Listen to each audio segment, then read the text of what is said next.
Litbang Kompas merilis hasil survei elektabilitas pemilihan gubernur Sumatera Utara. Hasilnya tadi sudah diutarakan sebanyak 44,9% responden mendukung pasangan Muhammad Bobi Afif Nasution dan Surya, sementara pasangan Edi Rahmayadi dan Hasan Basri dipilih oleh 28% responden. Anda dapat menyimak selengkapnya terkait hasil survei Litbang Kompas ini di Harian Kompas dan laman kompas.id.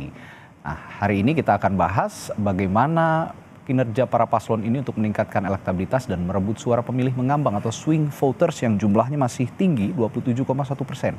Kita akan bahas bersama sejumlah narasumber. Ada juru bicara Bobi Surya, Hinca Panjaitan nanti yang akan bergabung kemudian. Lalu yang sudah bergabung ada juru bicara Edi Hasan, Jarod Saiful Hidayat, serta analis politik dari Universitas Sumatera Utara Indra Fauzlan. Selamat pagi Bapak-Bapak. Selamat pagi. Iya, Pak Jarod. Dari Pak Jarod dulu nih, 28% untuk Pak Edi dan Hasan. Komentarnya dong. Survei itu kan potret sesaat ya. Jadi, kalau bagi kami sih itu sekedar sebagai pengetahuan. Kita melakukan evaluasi di dalam melaksanakan kampanye ini. Sumatera Utara ini kan besar ya, besar banget. Ada 33 kota kabupaten dengan jumlah pemilih lebih dari 10 juta. Jadi kita lihat juga bahwa respondennya itu 800 ya. Di situ bisa dilihat bahwa yang belum menentukan pilihan itu cukup besar. Tapi kita bisa melihat potretnya bahwa Edi sama Hasan ini sekarang lagi fokus untuk turun ke rakyat. Setiap hari itu bisa 8 sampai 10 titik ya untuk ketemu sama rakyat, kemudian menangkap harapan aspirasi dari rakyat dan meyakinkan bahwa Sumatera Utara ke depan itu harus dipimpin oleh orang yang sosok yang kuat, yang mengayomi, yang melindungi, yang punya track record yang jelas, yang bersih ya dan setia. Jadi faktor-faktor itu akan disampaikan terus serta menumbuhkan keyakinan. Satu tadi masukan ya kepada generasi Z dan generasi yang kita masih lemah tadi menurut survei ya, itu menjadi fokus kita sebagai bagian dari evaluasi atas temuan hasil Litbang Kompas. Tapi yang jelas bahwa yang belum menentukan cukup besar. Jadi kami masih bisa optimis untuk 20 hari ke depan untuk lebih masif lagi turun ke bawah.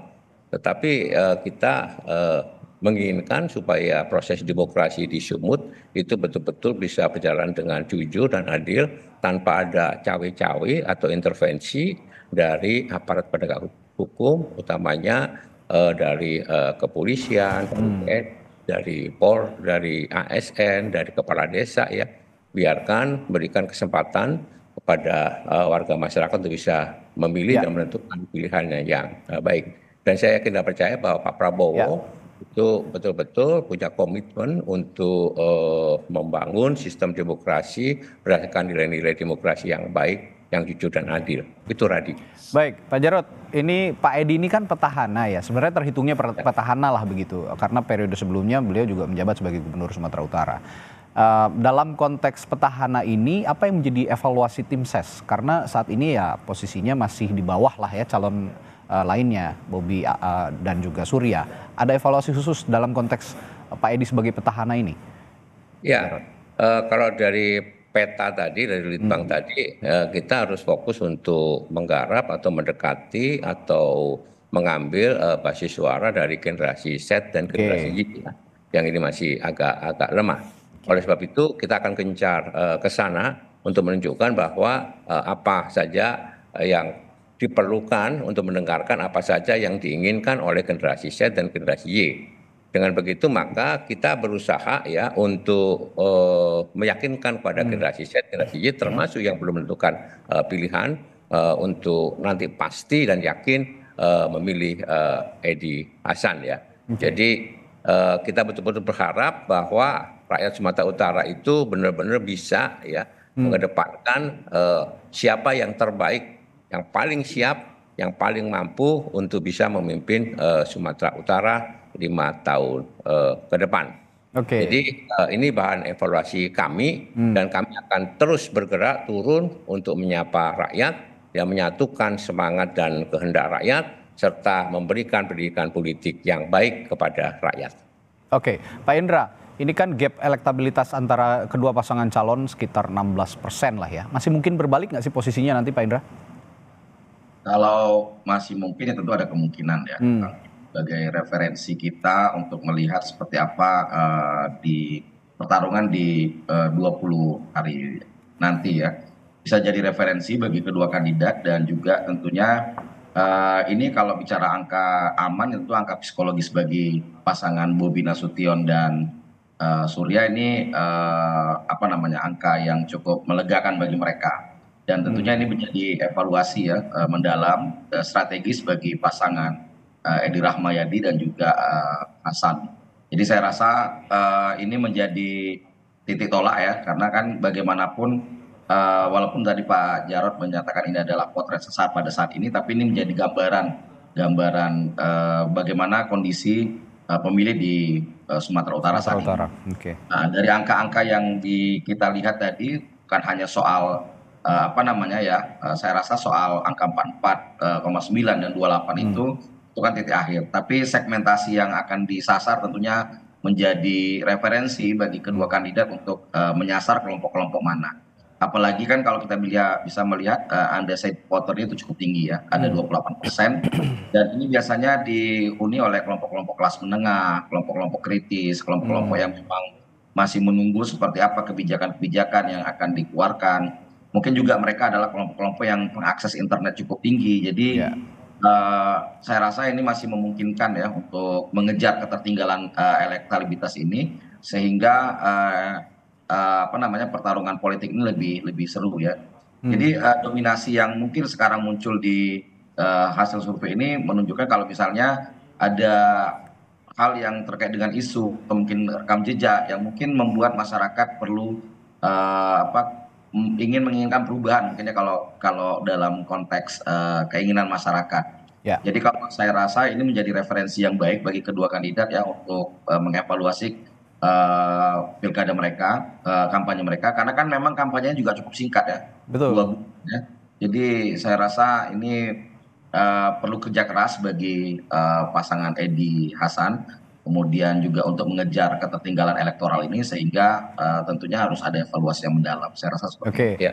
Dari hasil survei ini, Pak Indra, Bobi Surya kan dipilih pemilih dari semua kategori usia, tapi tanpa membeda-bedakan pasangan calon nomor urut 1 ataupun nomor urut 2 dalam konteks umum begitu, secara umum, yang membuat paslon ini bisa diterima oleh semua kalangan, semua usia, apa sih kira-kira, Pak Indra? Ya biasanya kalau dilihat dari beberapa survei ya, mereka pertama tentunya kepercayaan ya, percaya masyarakat terhadap apa sosok yang akan mereka pilih. Ada banyak faktor yang mempengaruhi pilihan-pilihan masyarakat. Contohnya misalnya tokoh-tokoh yang mengendorse mereka itu tidak bisa ditolak ya. Kepuasan publik terhadap kinerja Jokowi misalnya itu cukup mempengaruhi. Kemudian bagaimanapun Bobi Nasution kan berada sekarang di partainya Prabowo Subianto. Jadi saya rasa itu cukup mempengaruhi. Yang kedua adalah mungkin ya isu-isu yang berkembang di masyarakat ya terkait dengan bagaimana kan selama ini kalau kita baca di beberapa media sosial dan lain sebagainya informasi-informasi masyarakat menganggap mungkin ya Pak Edi itu tidak kelihatan kerjanya. Jadi perlu di pembuktian dari hasil kinerja tersebut. Karena kan yang dilihat masyarakat selama ini ya dalam konteks apa namanya kinerja itu kan selalu berbasis fisik ya, harus membangun ini, membangun itu, jadi seolah-olah kelihatan. Walaupun sebenarnya kalau kita lihat dari prestasinya Pak Edi kan juga cukup menurunkan angka kemiskinan, menurunkan angka pengangguran, itu kan cukup menjadi kinerja. Tapi kan tidak terlihat bagi masyarakat. Nah ini jadi sasaran di mana nanti undecided voters ini bisa memilih karena mereka terkategori pemilih-pemilih kritis, pemilih-pemilih yang melek internet, literasi digital yang cukup bagus. Saya rasa ini menjadi sasaran yang baik. Nah, Bobi mungkin karena didukung dalam tanda kutip apa namanya pengaruh dari kekuasaan masa lalu kemudian sekarang pun masih juga Dan tentunya terlepas dari apa yang diharapkan oleh Pak Jarod tadi ya terkait dengan aparat dan lain sebagainya, kita bisa melihat bahwa ini cukup apa namanya cukup mempengaruhi ya. Jadi Bobi sekarang sudah suka tidak suka dia masih sedang unggul dan ini cukup mempengaruhi psikologis masyarakat. Oke. Jadi namanya kalau survei opini kan kita bisa melihat mungkin dalam 20 hari ini fokus dari pasangan Edi Hasan mungkin bisa lebih kepada hal-hal yang teknis. Biasanya kan masyarakat itu inginnya disentuh secara langsung, melihat secara langsung. Ya. Kan dengan luas Sumatera Utara yang 33 kabupaten kota ini tentu menjadi catatan sendiri bagi pasangan Edi dan Hasan. Oke. Sudah bergabung juga juru bicara atau tim sukses dari Bobi Surya, Bung Hinca Panjaitan. Selamat pagi, Bung Hinca. Selamat pagi, Bung. Iya, ini sudah bergabung lewat sambungan telepon. Bung Hinca, hasilnya 44,9% kalau kata Litbang Kompas. Tentu saja ini bukan tolok ukur untuk berpuas diri, tapi komentar Anda sejauh ini bagaimana? Iya, pertama-tama saya minta maaf baru bisa bergabung karena kami baru keliling Sumatera Utara semalam tadi dan terus melakukan keliling Sumatera Utara.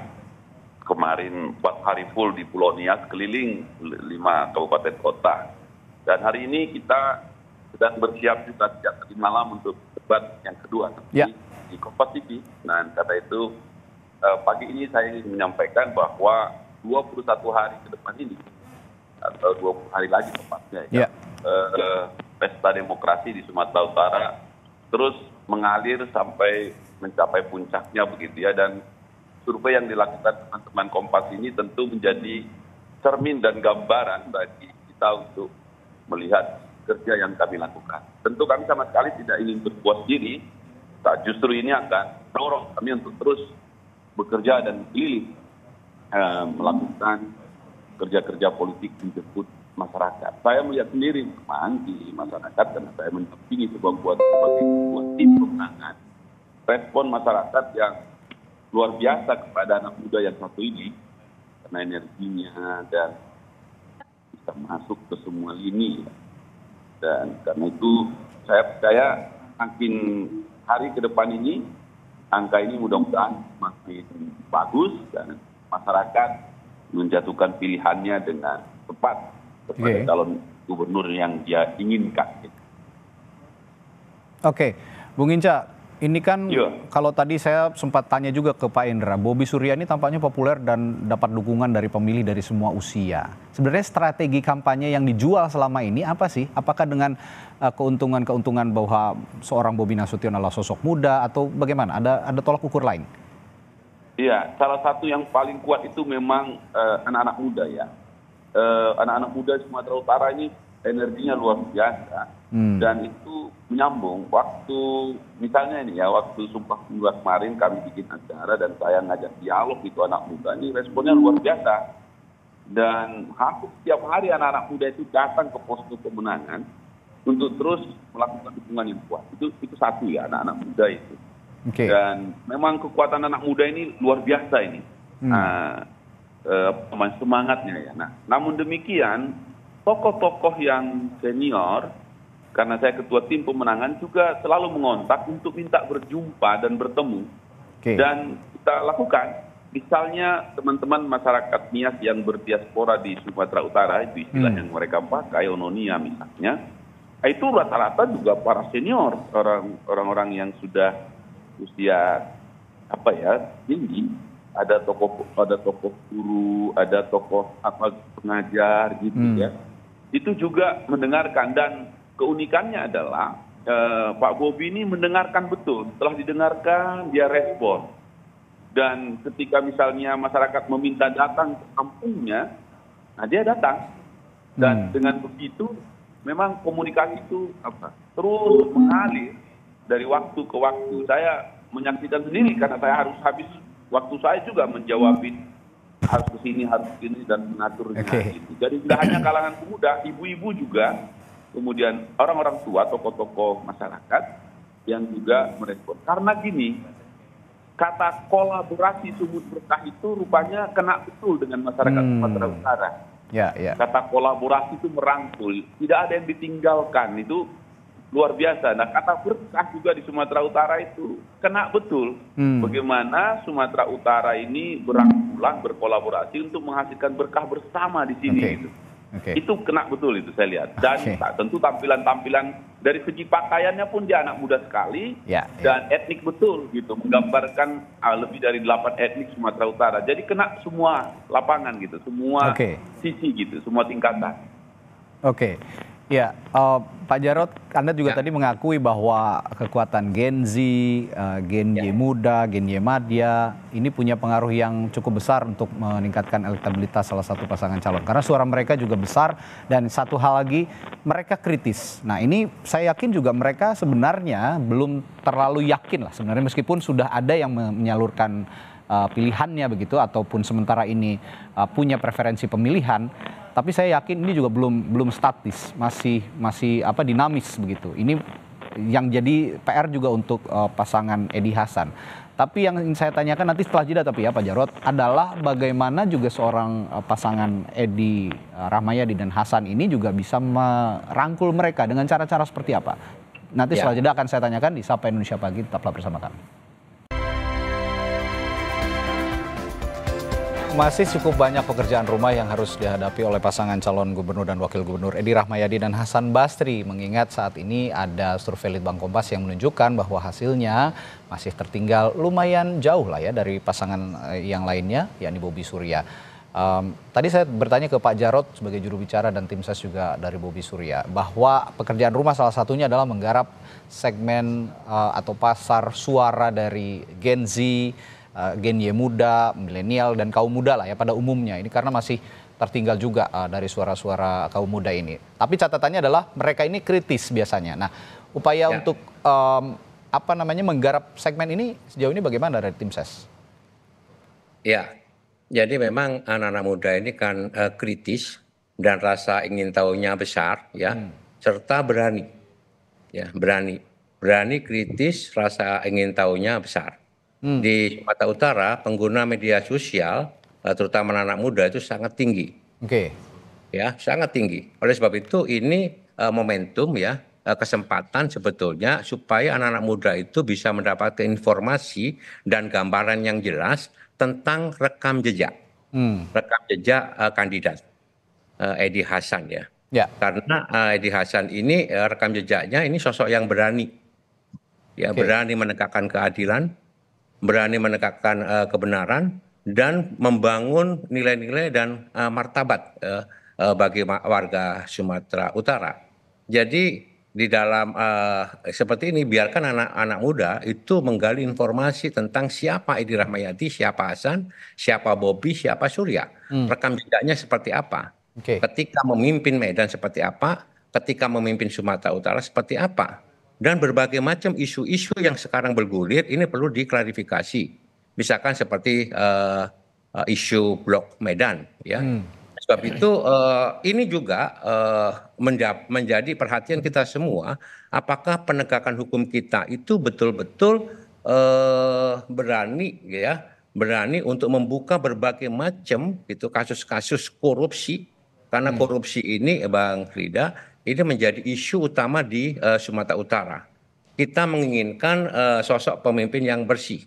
Dan kita menginginkan seperti Blok Medan ini benar-benar digali habis oleh KPK sehingga betul-betul ke depannya kita mampu mewujudkan tata pemerintahan yang bersih. Seperti yang diharapkan oleh Pak Prabowo yang menginginkan pemerintahan yang bersih, yang bebas dari korupsi, kolusi, dan nepotisme.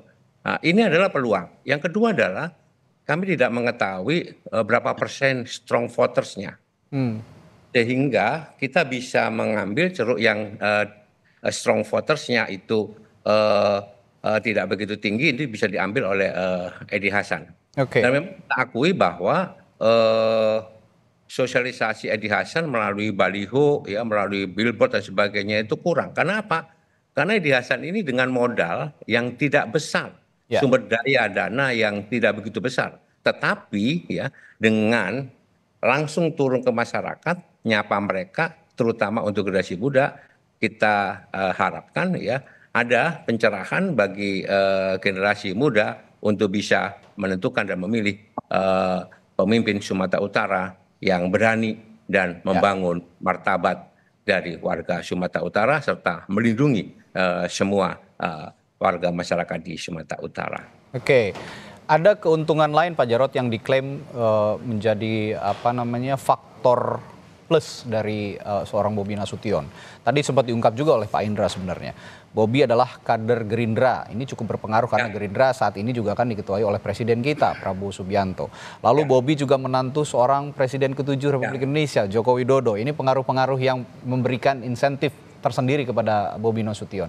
Saya yakin Pak Jarod sebagai yang juga pernah menjadi fighter di Sumatera Utara pada pilkada sebelumnya, tahu menangani cara-cara seperti ini. Nah, kira-kira sudah ada strategi-strategi untuk menghadapi insentif-insentif khusus seperti yang saya ungkapkan tadi? Iya, ini semua partai-partai itu mengusung Bobi bukan faktor dia menantunya Pak Jokowi. Ya kan? Kalau dia bukan menantunya Pak Jokowi, sulit rasanya. Yang kedua, dia punya berbagai macam sumber daya, sumber daya yang luar biasa, termasuk juga sumber daya di kekuasaan, gitu ya. Dan saya yakin juga Pak Prabowo, meskipun ketua umum Gerindra, Bobi baru masuk di partai Gerindra, gitu ya.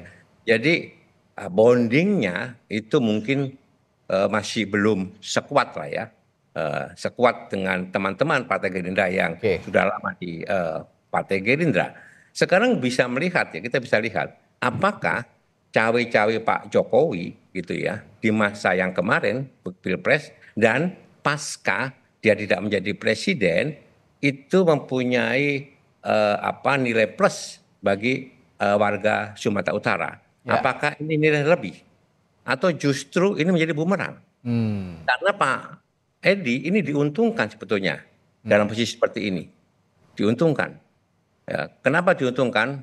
Karena lawannya itu Bobi Nasution. Beliau itu menantunya Presiden Jokowi yang sekarang mantan presiden dan rekam jejak Bobi di Medan itu warga Medan utamanya dan Sumatera Utara itu juga paham apa keberhasilan Pak Bobi Nasution gitu ya ketika beliau memimpin Medan.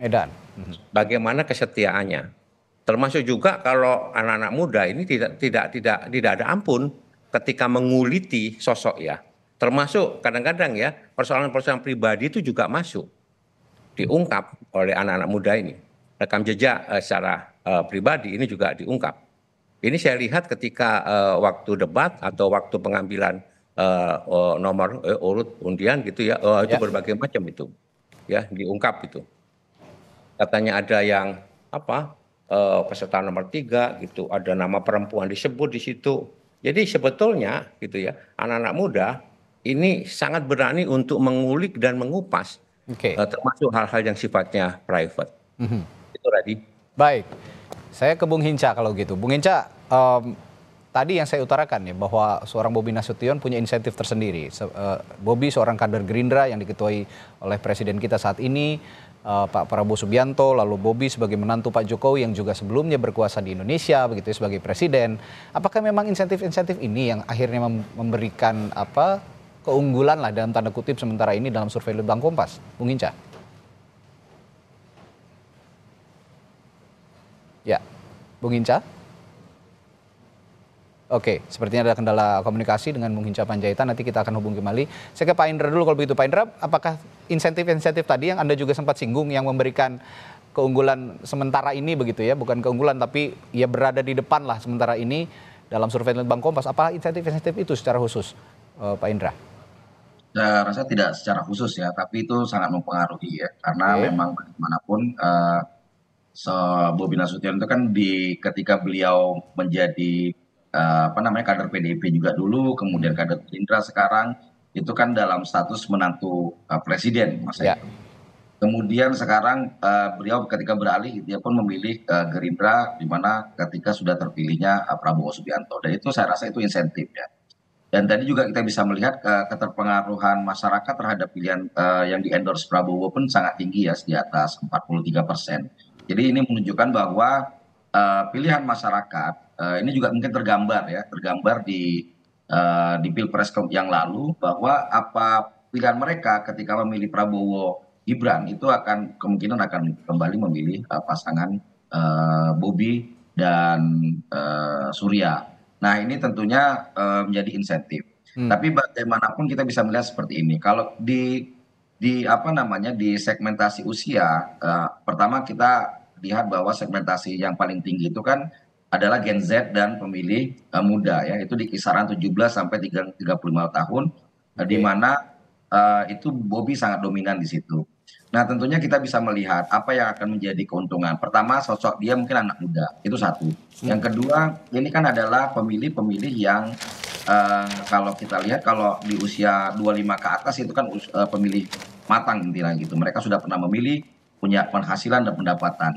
Kenapa mungkin Bobi punya keuntungan di anak-anak muda? Karena di Gen Z terutama itu karena faktor kepercayaan masyarakat terkait dengan kerja ya, pembukaan lapangan kerja dan lain sebagainya. Karena kan kita lihat Bobi ini karena anak muda, kemudian anak muda ini merasa mereka punya motivasi terkait dengan keterpilihan anak muda. Jadi Gen Z ini kan di usia-usia 24 tahun dan kalau kita baca statistik Gen Z juga termasuk pengangguran yang cukup tinggi. Nah, jadi di Sumatera Utara penggunaan internet cukup tinggi, tapi kita bisa melihat seperti apa karakter Gen Z. Nah, mereka terpengaruh oleh apa? Mereka kan instan nih, cukup instan. Makanya ketika kita melihat dari sosok-sosok yang punya pengaruh seperti tokoh-tokoh dan ini dalam diri Pak Jokowi dan Pak Prabowo, ini tentunya menjadi catatan. Ini saya rasa di segmen ini itu keunggulannya karena instannya mereka melihat sosok Jokowi dan Prabowo cukup mempengaruhi pilihan mereka terhadap Bobi Nasution. Jadi kalau bicara kinerja mungkin seperti yang disinggung oleh Pak Jarod tadi tentunya masyarakat bisa melihat. Apalagi perkumpulan suara itu kan banyaknya di Kota Medan, di Deli Serdang, ya, di Langkat. Nah itu mungkin sasaran-sasaran yang bisa digempur oleh Edi dan Hasan apabila ingin ingin mencoba mengejar ketertinggalan. Oke, Bung Hinca sudah bergabung kembali ya, Bung Hinca? Ya, sudah saya mendengar. Bung Hinca, tadi kan bahwa ada fakta bahwa Bobi Nasution seorang kader Partai Gerindra yang diketuai partai ini oleh Presiden Prabowo Subianto. Lalu juga ada fakta bahwa Bobi menantu Jokowi yang saat ini masih punya pengaruh meskipun sudah tidak lagi menjadi presiden. Nah, dua fakta ini kemudian jadi insentif tersendiri untuk Bobi Nasution, diklaimnya seperti itu. Tapi yang menjadi challenge juga untuk Bobi adalah originalitas seorang Bobi Nasution. Apakah memang dengan kinerjanya di Kota Medan ini bisa dilebarkan gitu, diluaskan di skup Sumatera Utara, atau memang ada cara-cara lain yang bisa menonjolkan originalitas seorang Bobi Nasution? Ya, betul bahwa Bang Bobi itu Gerindra, Pak Surya itu Golkar. Ya. Nah, ketua tim pemenangannya saya Demokrat dan total 10 partai pengusung ini. Dan itu kekuatan memang.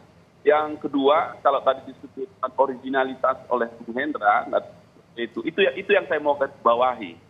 Sesungguhnya kan Bobi ini nggak bisa memilih bahwa dia menantu presiden sejak dia lahir, dia tidak pernah membayangkan itu. Tapi Bobi Nasution yang lahir dan besar di Sumatera Utara, dan itulah karakter Sumatera Utaranya itu melekat dia.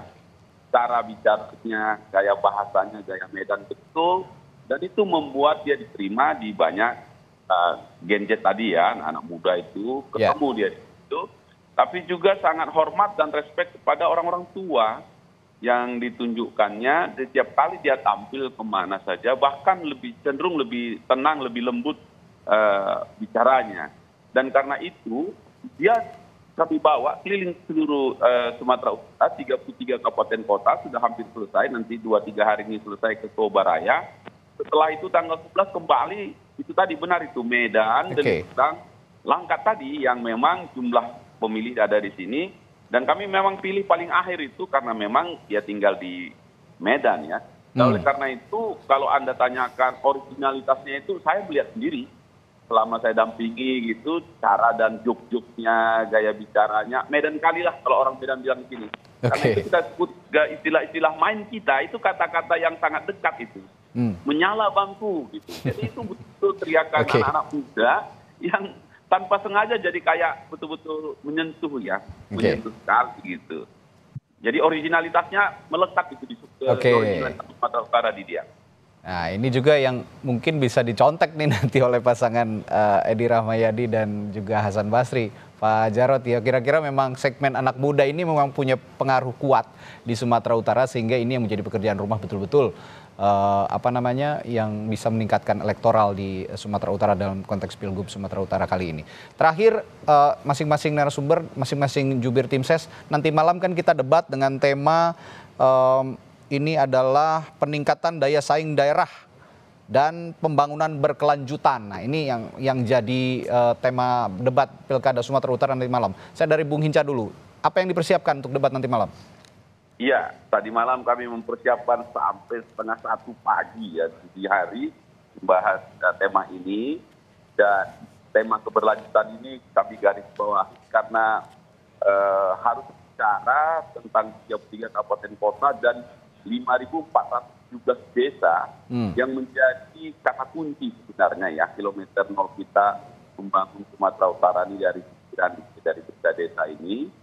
Dan kami siapkan data dan angka-angka yang menunjukkan bagaimana kita ke depan. Dengan pengalaman Pak Edi 5 tahun memimpin, lalu bagaimana dengan apa yang telah dibuatnya, kita coba lebih tinggi lagi. Dan Bang Jarod ini sahabat saya, kan sama-sama satu dapil, paham betul dari Sumatera Utara. Bang Jarod, horas Bang Jarod. Ya, jadi kami mengerti dan Pak Edi adalah orang yang baik, bekerja keras selama 5 tahun bangun Sumatera Utara, dan tentu nanti malam kita harap debat itu sangat baik bagi kita semua untuk menentukan pilihannya gitu. Kami siap untuk debat nanti malam yang kedua. Pak Jarod, singkat, apa yang dipersiapkan untuk nanti malam debat kedua Pilkada Sumatera Utara? Jadi mengalir aja, Pak Edi sudah bekerja maksimal 5 tahun meskipun kena COVID gitu, ada COVID di situ dan bisa menangani dampak COVID dengan sangat baik. Dan kemudian meletakkan dasar-dasar untuk membangun infrastruktur yang baik untuk menghubungkan satu kabupaten dengan kabupaten yang lain, sudah dimulai dengan cukup baik, maka Sumatera Utara ini perlu ada kelanjutan supaya tidak terpotong. Yang kedua, kita punya waktu 20 hari ke depan, tentunya kami punya strategi khusus. Karena kami melihat sebetulnya kelemahan pasangan Bobi Surya itu ada pada dirinya. Ya, kita diuntungkan karena lawannya itu Bobi, dan juga diuntungkan karena Bobi itu menantunya Pak Jokowi, begitu ya. Enggak banyak sekali yang melekat di situ, termasuk rekam jejaknya ketika membangun Kota Medan, sehingga debat nanti menjadi kesempatan bagi Pak Edi Hasan untuk bisa menyampaikan apa yang sudah dikerjakan dan nanti apa yang akan dikerjakan supaya pembangunan di Sumatera Utara itu tidak terputus, gitu ya. Jadi itu, Mas Rida. Memang Sumut ini harus agak lain sepertinya ya. Jadi tidak bisa disamakan dengan provinsi-provinsi lain. Begitu ya Pak Indra ya, harus agak lain. Berarti nanti malam harus ada masing-masing pasangan calon menyuguhkan yang agak lain ini ya Pak Indra ya. Ya, spesial ya. Baik, kita nonton debat, tunggu nanti malam, dan apakah debat nanti malam juga bisa mengubah komposisi suara yang akan tersaji nanti setelah 27 November, yang mana pada saat ini disiratkan oleh Litbang Kompas, masih ada keunggulan dari Bobi Nasution dan masih tertinggal Edi Rahmayadi, tapi tidak mungkin setelah debat nanti malam juga akan ada hasil-hasil yang agak lain nanti ke depannya. Terima kasih para narasumber saya pagi hari ini. Ada juru bicara pasangan Bobi dan juga Surya, dan juga juru bicara tim ses pasangan Edi Rahmayadi Hasan Basri, serta analis politik dari Universitas Sumatera Utara Indra Fauzian telah berbagi perspektifnya pagi hari ini. Terima kasih Bapak-Bapak, sehat selalu, sampai jumpa lagi.